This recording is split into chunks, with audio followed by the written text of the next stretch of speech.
Hello and welcome back to Both is Good, a podcast where DMs, GMs, lore keepers, and anyone who runs tabletop games talk to each other about how they run their games. I'm Adam, and I've been running the game mostly by the book. And I'm Siera, and I skimmed it once. And this is a nice opportunity for us to pick each other's brains about the various ways we run our D&D 5e games and to just hang out. Hanging out. I haven't seen you in so long, it feels like. Yeah, just because it's only been a week. I know, but it feels like forever.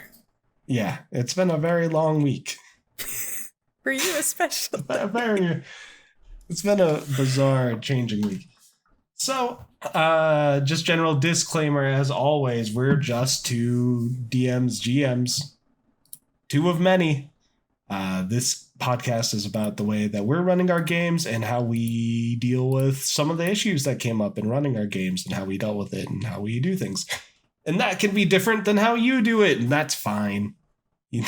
We're not telling you how to play your game. We're just telling you how it's worked best for us to play the game. So if you want to play it different, by all means, just don't add us with angry comments. Unless it's a gif of an angry mob. It is acceptable. So yeah, Mystic, how were your last 2 weeks in D&D? Oh man.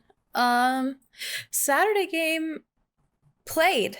We actually played. I was almost about to say that we didn't play, but we did play. And that was really fun. That was great. We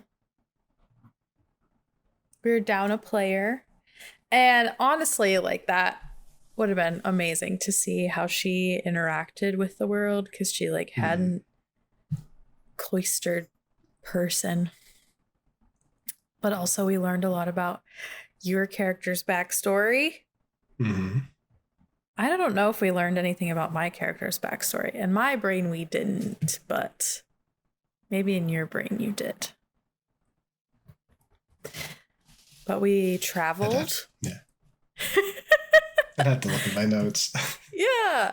We traveled and we got to a new city. And I made someone else pay for the hotel. And I took a bath. That was about the extent of Margot's time. It was really nice to sit back and let other people kind of take the spotlight in most of the session. So it was cool. And then the Wednesday group. No, the next game was the podcast session.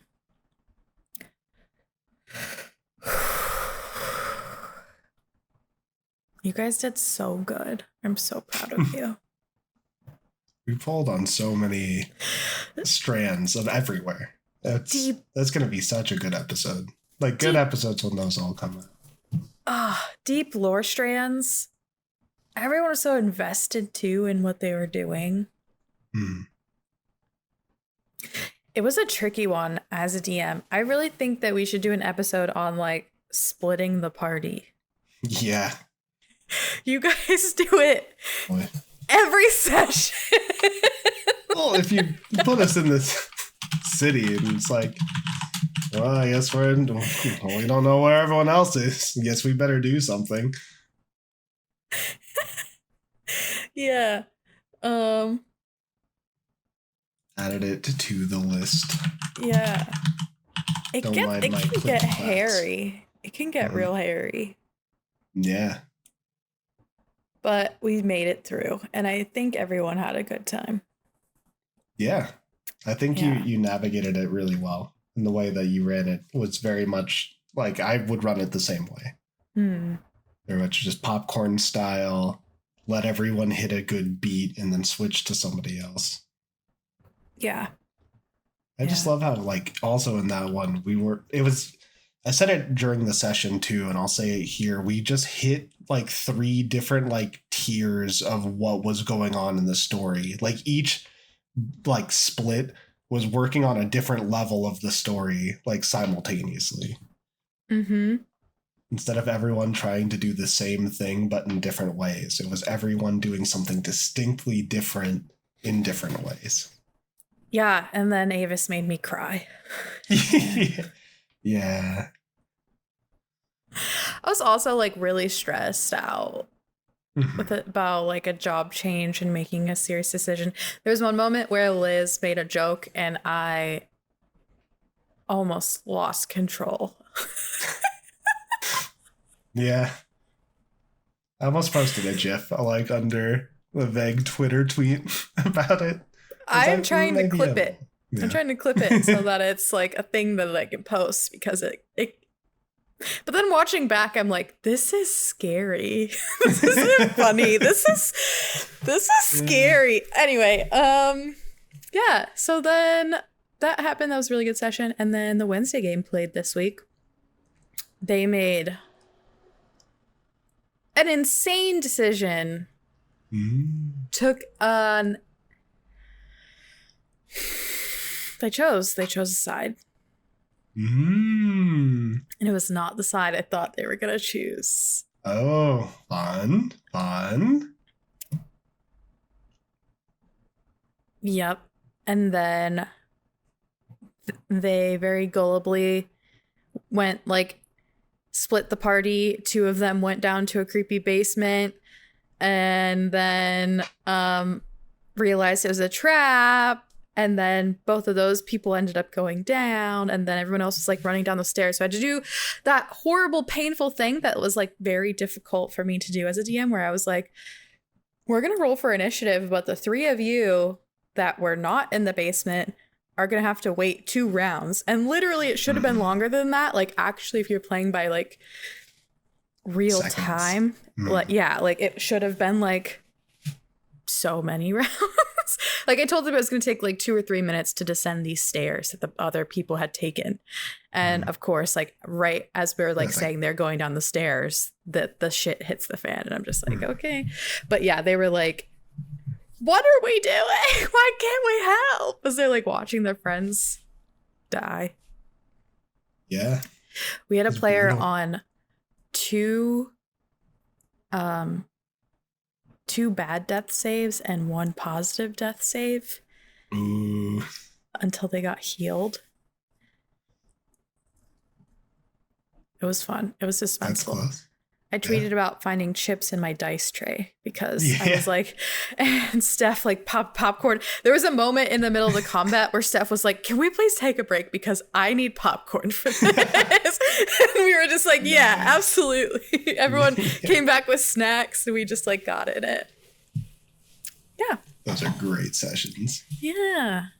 How were your weeks in D&D? Good. They were good. Like you said, we played the Saturday game. I felt like that session was very Merc focused, even if it wasn't like entirely Merc focused. To me, it felt that way because I always like get hyper focused whenever I'm the only player moving a scene. Like when it's a scene of just me and the NPCs, like I always am like super conscious of that because I don't want to like take a bunch of time. Because I know that if I don't have that conscientiousness, I'll just soak in all that time and I'll live that. But I'm excited. I'm glad I was able to do something. I'm sad that none of the other characters in the party were there to know. Because Merc is inherently a very deceptive and not showing his cards at all at any time kind of character, which is a little difficult to play. When you're trying to tell a story with everyone else. But it's a slow burn, and love me some slow burn characters. Friday game met, and they enacted their plan to stop the hags from bringing down layers. So they set up in the middle of a field. They started to cast Magic Circle before they were going to cast Forbearance. So I set up this whole initiative plan. I had a round countdown for how many rounds were left until Magic Circle was cast, and as they were casting it, waves of creatures were coming at them. So everyone who wasn't concentrating on casting the spell was defending the person casting the spell. And then we did the same thing for Forbearance, which was cast immediately after that. So it was like a big, like, okay, you have like 500 rounds left before this spell is complete. And then I was rolling dice randomly to determine how many rounds passed before the next wave showed up. And that determined how many actions that they could take before they had to be ready for the next thing to come up. So it was like this cool, like, meta. They knew when things were coming, but they were playing very well in their characters for what they're going to try to do in that kind of time period. And it ended up being a really intense session of like planning, and it was purely combat. It was like a 3 to 4 hour session that was just that 10 minutes of casting Forbearance, which was cool. They succeeded. The Hag Coven that came in at the end to try to stop them as a last-ditch effort got all 3 of them stunned in a single round by our monk, who held all of their key points for the entire fight, and they didn't get to do anything. So, oh my god! Yeah, it was brutal. That's beautiful. But the table just popped off. Like when that last stun came in, and it was the last roll, and they learned that the third hag was indeed also stunned. Just everyone popped off. I think our friend who plays Morgus popped off and started giving hugs to everyone else who was around the table. Yeah, because they had done it. They had enacted all of their plans, and it all went like perfectly for them. And now we're sitting to wait on the second half of that day because the party decided to be able to do both things that I had planned instead of choosing one or the other. Found that magical way to do both things. That's going to be a problem for their resources and for their lives. But I have some cool stuff planned for that. And I'm excited for what comes next. I did learn after that session that I really wish I would have built something to be doing for the person concentrating on the spell for the entire fight. Oh. There's just one thing, like, I thought the session was a major hit. I thought I ran the combat really well. I felt everyone was invested and everyone was like really in on it. But like, I felt really bad afterwards because I had like a couple things planned for the person who was concentrating if they had failed a concentration check. Like I was going to add in some like RP flares of things coming in to help them because like it's a cleric that's being played and their deity is trying to make sure that they succeed on this one. So the deity was going to come in and intervene and give that player more stuff to do.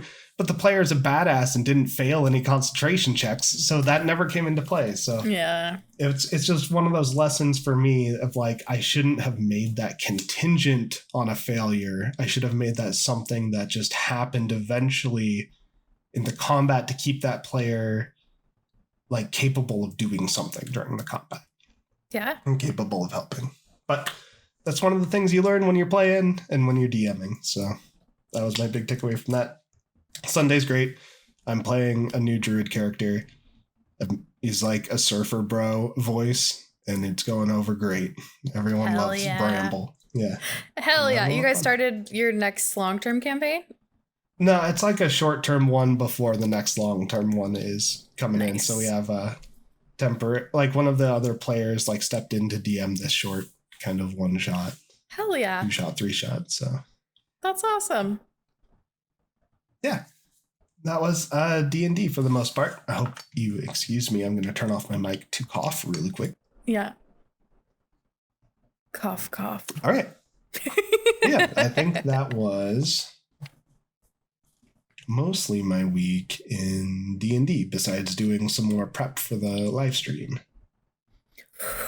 Almost everyone's characters now. I know everyone's characters now. I just don't have one of the questionnaires back yet. I'm pretty excited. Should be good. I hope it's good. Woo! Yeah. So yeah, what are we talking about? This week we're going to be talking about side quests and or bounties. So using a bounty system or how you implement side quests into a D&D game. And I have some feelings about this, but I think it comes up as bounties because that's what you call them in your game, Mystic. You call them bounties, It shows up in Florencia. It's on the podcast. So would you like to start? Like, how do you do bounties? Where do they fit in your game? And why do you like them? Do you like them? Good question. I love bounties. I wish that we had endless time for y'all to do all the bounties. But at the same time, I know that that's not realistic. So, like, what have you? I call them bounties simply because of the way that they are delivered in the world. Utopia / Ebkenor and most of Rikmanish are relatively safe places. And so the only things that are happening on the bounties and the bounty boards are inherently things that are tied to the things that are happening in the main storyline. So it's a way for me to drop in extra lore, extra connections that you don't have to do. It's not an important piece to the main story. It's just like the extra juiciness. It's like, I don't know. I never finished the main storyline of Skyrim. Has anyone finished the main storyline of Skyrim? I pretty much just ran around and did everything else. And that's kind of fun for it's like doing all of that, like digging in, reading every book, like doing all the deep dives. But I do always make sure it's tied back to their overarching story arc in which those bounties are delivered. So that's how I plan my bounties, like how they work. They're delivered either on the back of the newspaper or from a bounty board or, you know, from the board in front of the guards tower, what have you, that kind of a thing. I create bounties by level or story arc. So you're in Florencia to start the campaign, you find a bunch of bounties. Some of them will expire and have time stamps on them. I don't actually like write that down. I'm not like, oh, this is 10 in-game days and then this will expire or anything like that. It's mostly just by like feeling or gauging the party's overall interest, that kind of a thing. So you ended up at Florencia, you got the first round of bounties, you went to Wimpston, you got a round of bounties there. Came back to Florencia, a lot of those initial bounties are now no longer viable, but you get a fresh round. And so they're kind of planned like that so that there's constantly something new to do, something new and intriguing. Also, it helps me to make sure that the combats are leveled because of the way that I prep. Those are almost always prepped by like the level that you're going to be because that's easy to do with Milestone. And, yeah, I like bounties. I think they're fun. How about you? How do you do side quests? Well, let's see. So I initially had built in essentially a bounty system like you're running in your game, right? Because the whole basis of the story starting was that my party was joining the Unending Vigil, which is essentially an adventuring organization in the world. And they would get a bunch of jobs sent to them, and then they'd, you know, delineate the jobs to the people or to like the adventuring groups that joined. And the adventuring group would go figure out what was going on with them. And my party decided very quickly that that was not what they were going to do. So my entire story has been the side quest. Hell yeah. So, yeah, I guess I don't distinctly design hooks to be different than the main story, I guess. It's like I don't have a distinction between what is a bounty and is optional and what is the main story that I need the party to go follow on. I just have story beats that are relevant to the characters' backstories that exist in the world alongside the story beat that I initially interpreted as the main story in my game. And then whatever like line they decided to follow, like whoever's backstory they decided to go on, or whatever direction they started to go, is that would become what becomes the main story, because that's the story that they're telling as a party and as a group. So they're going in that direction, and I build the story around that to make sure that that doesn't feel like they ever left the main storyline. Yeah. It's like, I think if you asked any of my party, they'd think that they're following the main story right now. Hell yeah. They're doing where they're pointed to go, but that's because every week I'm like, okay, so they've done this, and because they've done this, then this is happening. So now they're going to know that this is happening, and that's where they're going to want to go deal with things. And, you know, if they forgot about that first letter they found in the initial quest that they literally went to go get true sight for, to read the true intentions of, and then never followed up on any of the things they learned from it, like, that's on them. Like, they've dropped that storyline. That plot is progressing without them. That those organizations are just becoming more powerful and more threatening and more appropriate to their challenge level when they get back around to it. Yeah. So, in a way, I don't do bounties in the way that you do. When they go into a town, there's not posters up for work, or there are, but they never look for them. So I never have to make them, you know? Yeah, for sure. Like in each town, I'll like have a couple like seeds. But if there's really a side quest that I want them to do that I think links back into some information that they would be useful for them for the main story, like if they're getting lost, instead of putting that on a bounty board, I'll have that be happening through conversations that they'll overhear, or NPCs that they'll run into, or gossip that they'll want to be part of. Stuff like that. So it'll fall into their lap and they'll see something bad is happening. But then it's their choice still if they act on it on the moment or if they keep doing what they were planning on doing. Yeah. That's so interesting. I think maybe because I haven't experienced what you're talking about from a party, that is even more curious to me.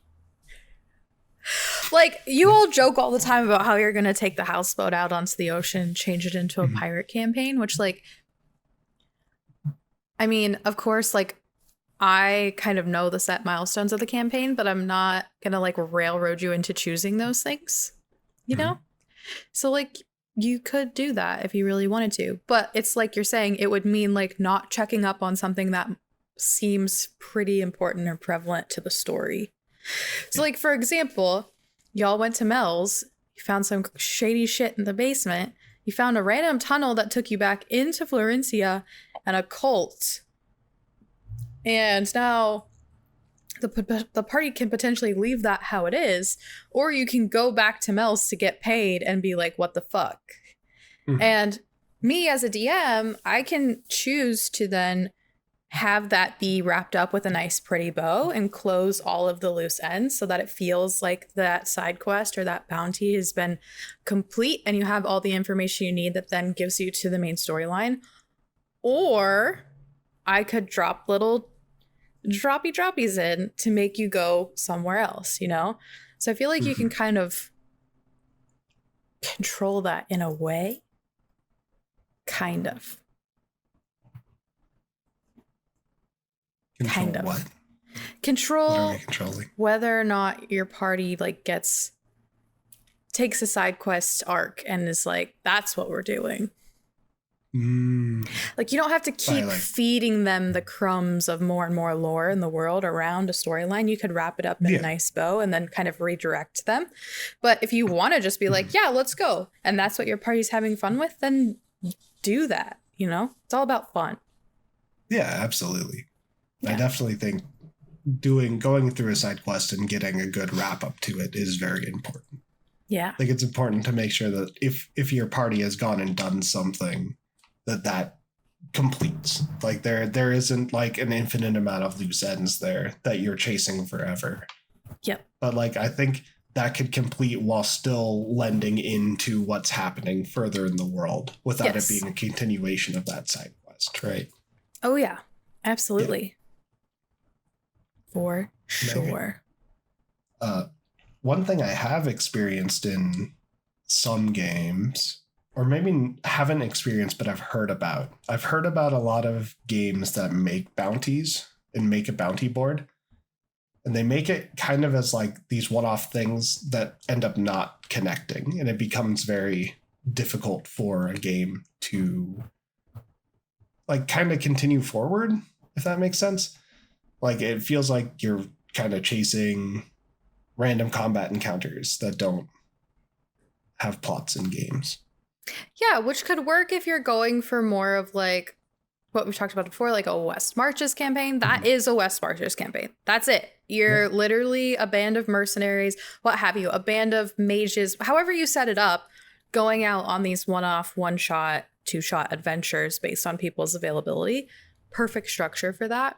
I have actually played in games where I feel like it's more like traditional dungeon crawler style.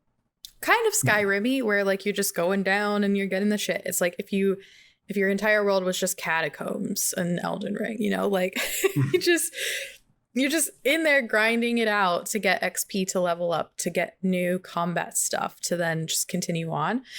And it doesn't tie back. And it does get a little grindy, which some people like. I've realized recently that I don't want to play Dark Souls games. Yeah. That's the thing I realized. But I kind of already knew that about myself because I'm always chasing the why and the story. And I want the story. And that's how I write campaigns and want to play them. Yeah. Yes, I agree. I don't think there's anything wrong with playing the game like that. But I definitely think if you are trying to run a story-based Dungeons and Dragons game, sometimes side quests can work counter to what you're trying to do in telling a story. It's important that if you do that, you take kind of what Mystic's doing with her bounties and like making sure that that ties back into the main story that you're telling or gives a little bit of extra ideas to what's going on in the world. Yeah. And for loyal listeners, that circles back to like a few other things we've talked about. And I don't want to interrupt you. I want you to finish your thought before I continue with mine. Sure. Which I still don't understand. What was the story thing we learned after fighting the gnolls? The gnolls, or going to the Carousel Court. The gnolls and the Carousel Court in Wimpston. Okay. Both were plot devices. Uh-huh. The Carousel Court chapter in Wimpston had to exist so that you could be sent there to help by the Carousel Court, right? You didn't have to go to their headquarters. Y'all just wanted to go to their headquarters. And it was supposed to be like an intentional demonstration of how unprepared these folks are. Plot device. The gnolls were also a red herring for the identity of conflict within this small town of firm believers in faith in Mysteria and the norm versus those folks who believe that something more could be happening in their community. The rational folks were like, it's the gnolls, fuck the gnolls. Everyone else was like, we don't know what's happening, but it seems really strange and like Bigfoot. Supernatural. There's something more. There's something outside of our control. There's something ethereal happening, which turned out to be the case. Yeah. Plot devices.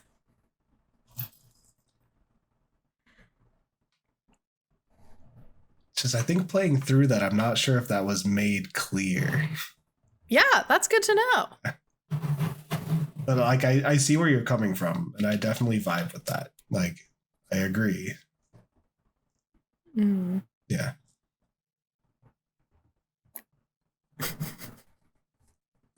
Okay, sorry. You were going off on something about wanting me to have that moment. No, you're good. I forget some of my points, but I do want to make a point to say about like the delivery of side quests is also important. Like how your player characters gain access to the information so they know that they're supposed to go do this thing or that they can go do this thing. Sometimes I can sometimes think about D&D a little bit too much like a video game. I've never done this, but I've certainly toyed with the idea of NPCs giving out bounties or side quests. And that is so risky. Like, unless you want your player, this is going to be another topic Adam and I were talking about before we started recording, but unless you want your players to feel a little bit railroaded because you put this NPC randomly in their path who tells them that they have to go do something or that they should go do something, you know, I don't know that an NPC in that way is the best distributor of a side quest or a task. If it's like a trust, like I'm sure if Weaver said, or K-Paw said, like members of the Carousel Court and Rick Monish said, hey, there's a few things going on in town. Let us know which one you want to help with. That would work. But if it's an NPC that the players don't even know they're supposed to be seeking out for something that you think is important that they should do, then maybe don't have that NPC be the giver of that information. Unless you know they're going to 100% run into them. Does that make sense? Maybe.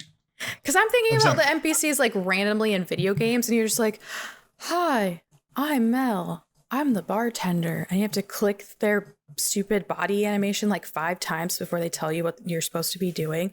And you didn't even know that they had a quest for you from just to begin with, you know? Like, yeah. Yeah.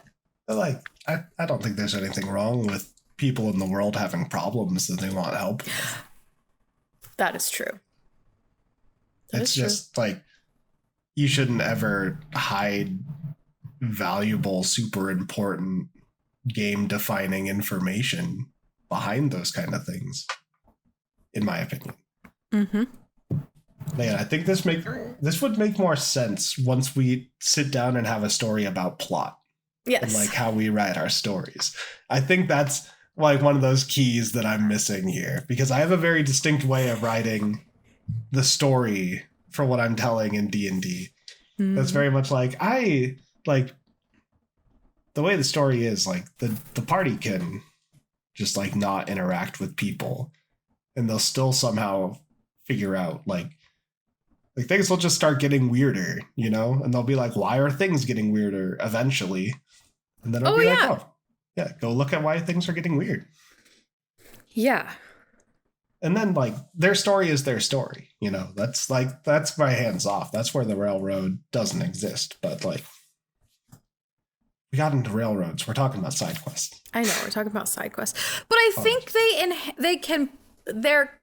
it's important. Yeah. Yes. I think maybe why we're talking about that is we haven't really identified what the point of a side quest is. Yes. In D&D.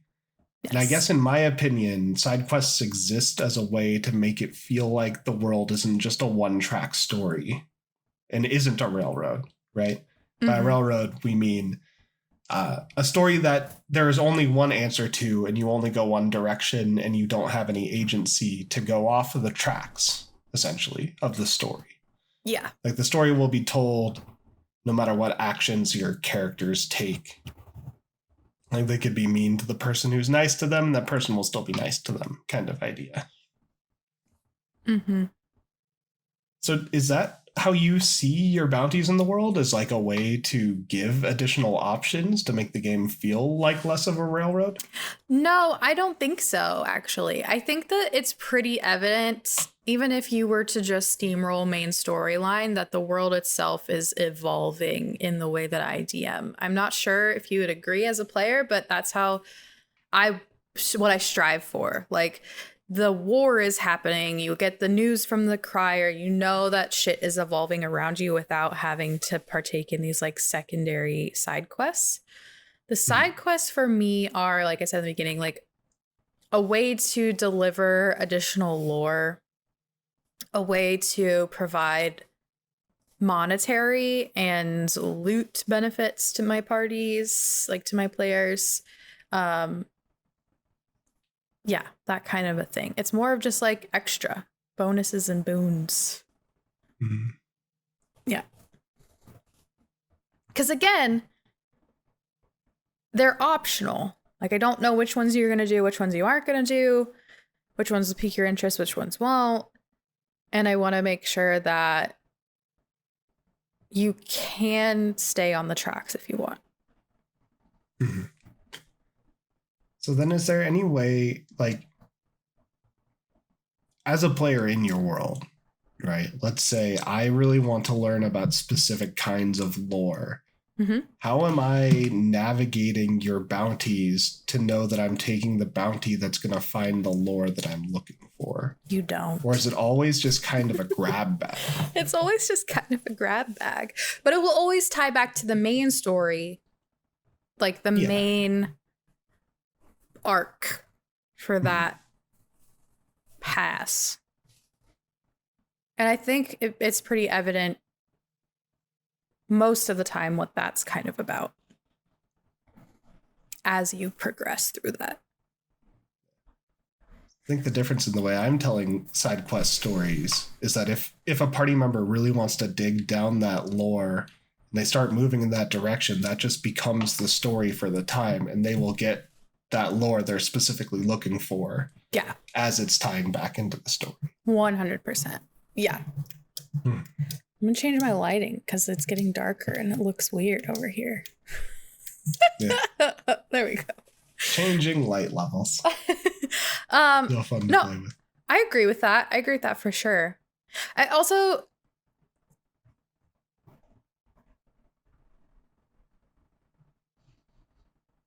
I can't talk about this too much from like a Utopia Rick Modish standpoint because we're still in it, right? Mm-hmm. Yeah. But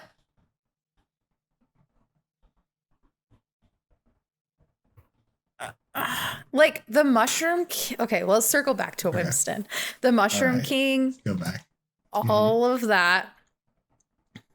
It's not important for you to know where you're getting those books and letters from. Mm-hmm. If someone in the party was like, I want to know who these forgotten ones are, you could roll to track. You know, there's lots of things that I would let the party do to try to figure out what that is. You could go to a library. You could talk to someone. You know, like there's things that could be done to uncover that lore through a general RP and process and looking for answers. But you all just kind of fast tracked it because you rolled a natural 20 and you just saw him, you know? Yeah. Yeah. And that ties into like the overarching lore of the campaign. That didn't necessarily tie into the overarching lore of like the Maya story and why she was stealing people and like Erebus and setting the stage for that, but it tied into like the overarching experience of the world for the party. Yeah. Yeah. And now you have mushroom friends. Yeah, we had the opportunity to do the one shot. Like, would that one shot have existed if I didn't get that nat 20 and saw the mushroom folk for the first time? No, not at all. Wild. Right? What a different world that could have been, you know, the other 95% of the time. Uh-huh. Thank you, Dice Gods. Yeah.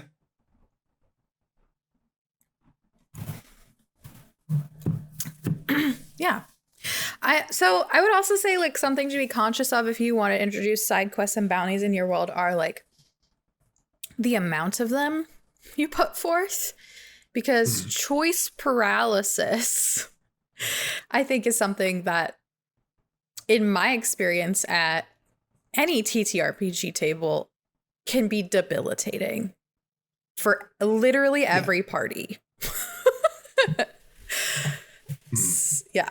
So I've found that the sweet spot is like 3 to 4 options, and they'll probably choose one, and that's it. And that's okay. It's okay if you don't choose any, you know, like, yeah. Because as we talked about before, I forget which episode, I think it was session prep. Sure, you've prepped all these extra bounties, but to Adam's point in that episode, you can just recycle them later on. The party doesn't know what was going to happen. Mm-hmm. You can just integrate that into another location, another place, another NPC. Yeah, different skin, you know. Yeah. Make it make sense to the locale. Yeah. Does the DMG talk about side quests at all? I I'm honestly don't know. Like, looking at the headers, and it doesn't seem like. I think if anything, it would be in like connecting stories. Linking adventures? Yeah, that one. Because essentially when you're running a side quest, you're just running an adventure that exists in the world on top of the other adventures that you're running. And that's what a campaign is. It's a series of adventures that link together to tell an overarching story. So in a way, when we're talking side quests and bounties, we're taking more terminology from video games than from the D&D book itself and kind of applying them. Yeah. I don't see anything in here actually that talks about bounties even. It goes into a little bit about like downtime, which is certainly different than bounties because bounties are chosen adventure days, you know? So you're on your own. No DMG guidance on this one. Yeah. I was trying to think if they also comes from like literature or film, but it doesn't. It's purely a video game kind of a thing, isn't it? Mm-hmm. A lot of RPG, MMO, and otherwise kind of idea.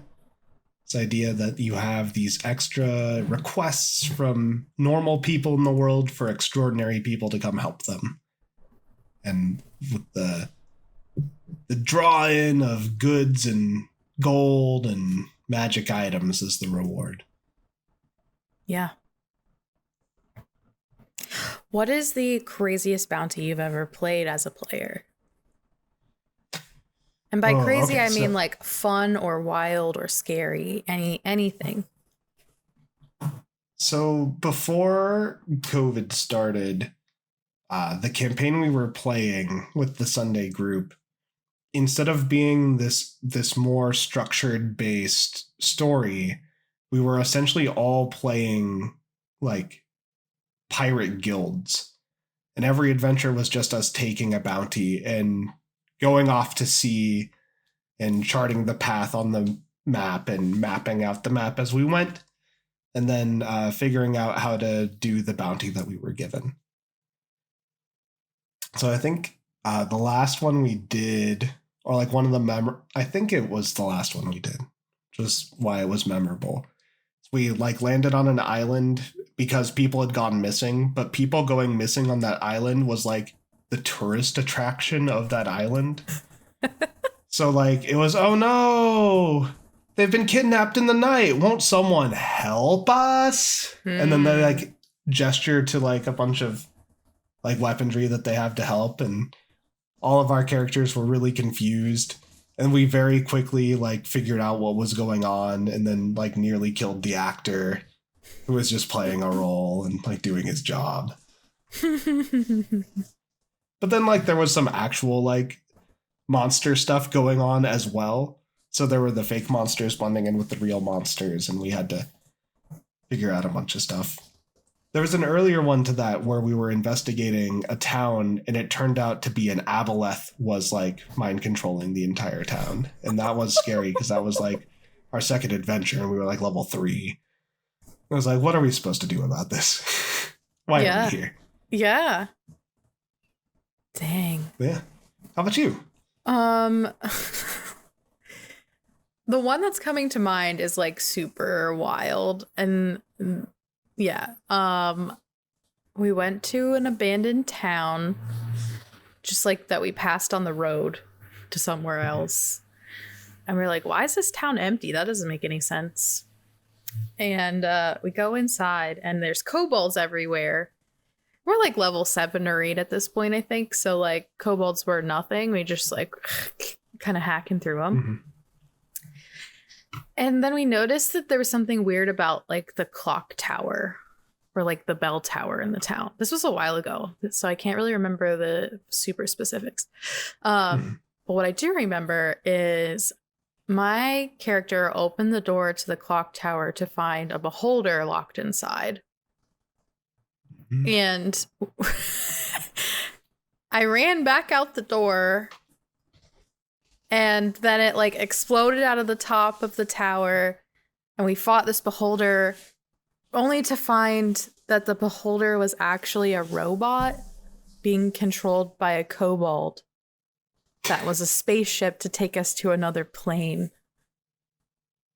Wow. It was weird. It was trippy.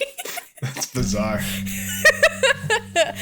It was fun. It was scary, and it didn't make a lot of sense.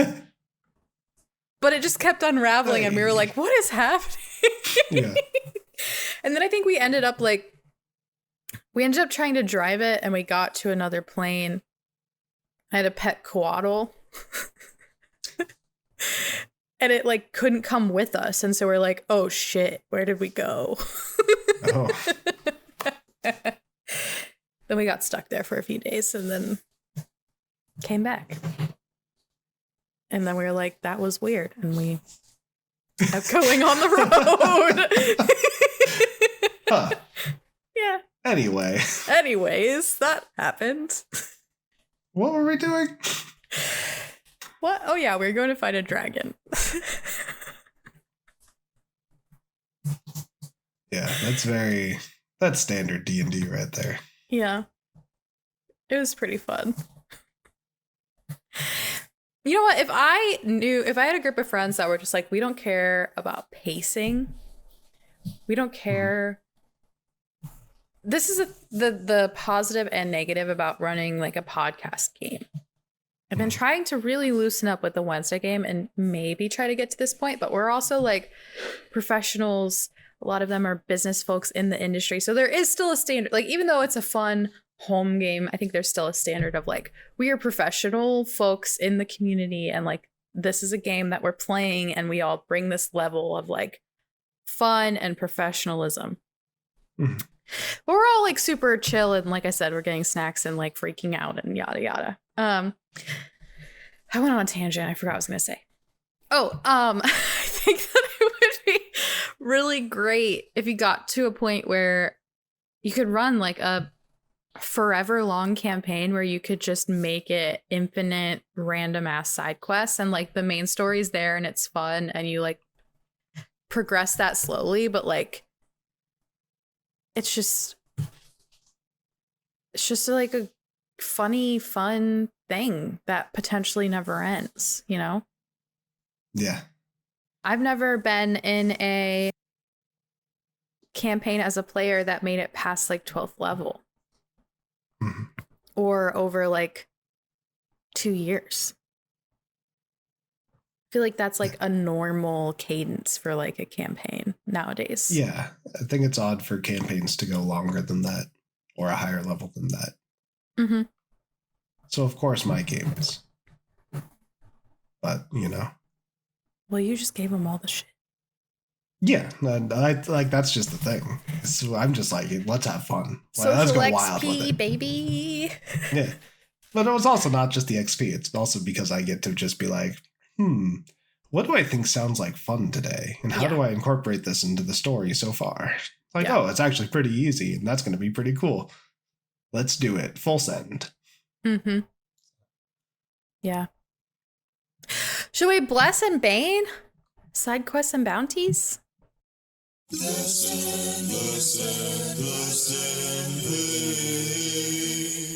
I mean, we're blessing and baning specifically the way that we're doing it, right? Because there's no there's book no to bless or bane DMG. here. So we would bless or bane based on... Why don't we say based on having them or not having them? On having side quests and bounties or not. Okay. Sure. Okay. So a bless for not having them is that you're not there's as long as you want them to find the lore, your party can't miss the lore you have prepared for them. Side quests, there's always the option that if you have your lore hard stuck there behind that bounty, you know, they're not going to find it unless you want them to, because of course, at any point as a DM, you could throw your lore in your characters in your player's face, and they can't say no. Mm-hmm. Yeah. I would say. Bless, however. Oh yeah, go ahead. You actually baned something, Adam. I'm so surprised. I did. I'm out here tonight. I'm a little zany from having COVID brain, so we're just gonna go. We're just going with it. We're just going with it. We're rolling. A bless to the bounties is it gives an extra feeling of like a living world to the world. It's an easy way to make your world feel like it's alive, especially if you have bounties that rotate in and rotate out. That's very real world, and it's very like risk reward, and it adds an extra layer to the game. That's like interesting and fun. Yeah. Yeah. I would say a bless to not doing bounties and things are, and this is actually like, I don't know. I think it's a bless. It's kind of twofold. If your players, if you create a bunch of them, you prep them, you put them in front of your players and they're consistently not doing them, then just don't do them. Like you don't have to. They just want to main the main story, then you just main the main story, or in Adam's case, a side quest. And that's fine. They're having fun. It's a game. I would say a bless about doing bounties is if there's any sort of reason why there are big gaps between adventure days or cash grabs, loot, that kind of a thing. You can add simple bounties in to allow your players to gain money and magic items and rewards that could potentially be applicable for them to like evolve in your world.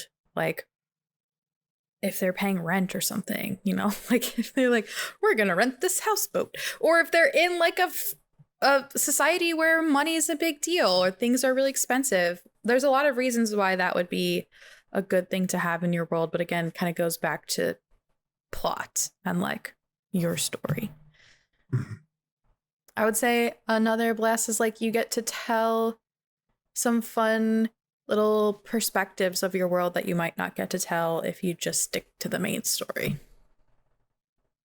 Kind of brings it to life a little bit more in that way. Yeah, it's definitely an easier to highlight to your party that they can go there and see that little highlight of your world, having a bounty board. Yeah. Definitely agree with that. A bane to bounties is if they don't tie to the main story and they just get bogged down and you're just doing all this stuff and it becomes a grind and a slog. That's a bane for me because it's just not my style. Could be a bless to someone else, but this is my opinion. Don't at me. Yeah. Yeah.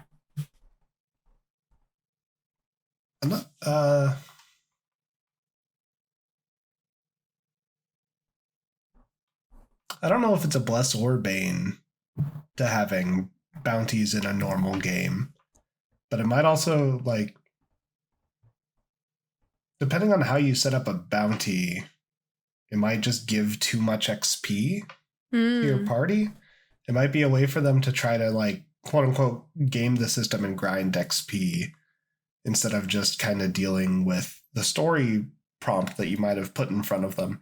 But again, that's very conjecture, and that's related to how you run your game or play your game, because there's obviously ways that doesn't become a bane and is more of a bless. If all the bounties are like full adventure days, then like that's never an issue. Like it all makes sense.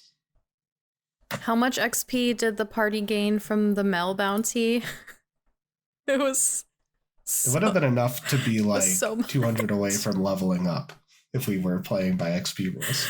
Yeah, it was a lot, but those are training hours. They're downtime. Yeah. I'm a fan of bounties. I like them. I like them for the narrative. I like them for my players to provide variety. I like them to slow down a campaign, but also that's the player choice rather than me intentionally doing that. Player autonomy. You reminded me of my bane, is that they slow down the story. It's a big bane for someone who enjoys the story. I just want to know the story. You said you wanted us to do a bounty in the Saturday game. You're like, yeah, let's go look for something to do in this town before we leave. Because in the Saturday game, we don't have a direction. We don't have a story point we're going towards. And my character wants a bounty. Me as the player does not want to do a bounty. My character wants money. That's what my character wants. Aww. So I just want story. And sometimes the bounties, it's like, yeah, this bounty is really cool, but man, this is going to take us like 3 game sessions of playing D&D to get through. And like, I just want to know. I just want to know what's happening. Just get me to what's around that corner, please. I'm sorry, I went on a little bit of a rant there. No, you're good. I appreciate it. I know this about you. Godfrey went to the castle by himself, remember? Yeah.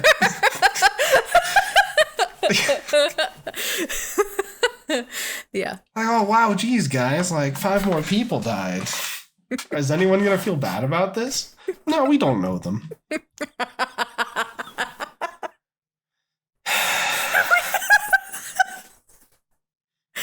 don't know them. Yeah. Fine. Oh, jeez. No, bad news can be good. Yeah. Bad news can be bad. Good and bad. Sometimes you can incorporate both. Both? Not both? Yes. Oh, man. Both. All right. Well, before we say the magic words, thank you so much for listening. Ottoman Studio now has a public Discord server. Link down in the doobly-doo. I forget which YouTuber used to say that all the time. I watched them in like high school, but that was a thing that one of them said. And if you know who that is, then tell me. Yeah,